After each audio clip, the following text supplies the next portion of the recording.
د ویزې د حصول لپاره د بینک سټیټمنټ څه کردار دی.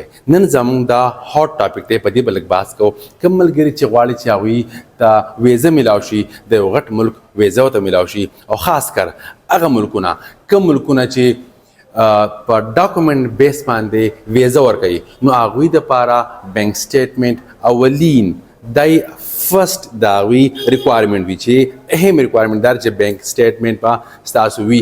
زموږ اکثر خلک تپوس کوي زما سره بینک سټیټمنټ نشته، د رور مې دی، د بل چا یا دی، د ملګري، د پارټنر، د پلار. نو نه، چې تاسو ویزه غواړئ، خاص کر ویزټ ویزه غواړئ، په هغې کې به خامخا تاسو خپل بینک سټیټمنټ لازم جمع کوئ. خپل بینک سټیټمنټ بیا دوه قسمه دی. یا خو تاسو جاب کوئ، که تاسو جاب کوئ نو تاسو سیلري به ایکول لکه ایچ منت په هغه ټرانسفر کیږي، نو تاسو ته به هغه یو بینک سټیټمنټ میلاویدی شي. دا خودي هغه نشته. خو که تاسو بزنس کوئ نو په بزنس کې به داسې چې دوه قسمه بینک سټیټمنټ وي. یو به ستاسو د بزنس په نوم باندې، ستاسو چې کوم بزنس نیم دی په هغې باندې به ستاسو اکاونټ کلاوي او هغه به مینټین وي، هغې به ټرانزیکشن کیږي.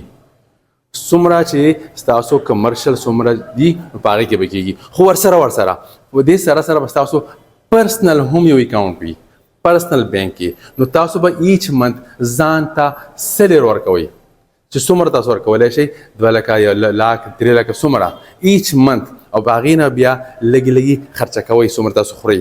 لکه مثال 1 لاک روپۍ د چا تنخوا ده، 50,000 به خوري، 50,000 به بچت کیږي. نو 6 میاشتې پس په دې سره 3 لاک روپۍ پکار دی چې وي. که داسې طریقه دا مینټین شو نو دا صحیح بینک سټیټمنټ دی، دا پرسنل والا یادومه.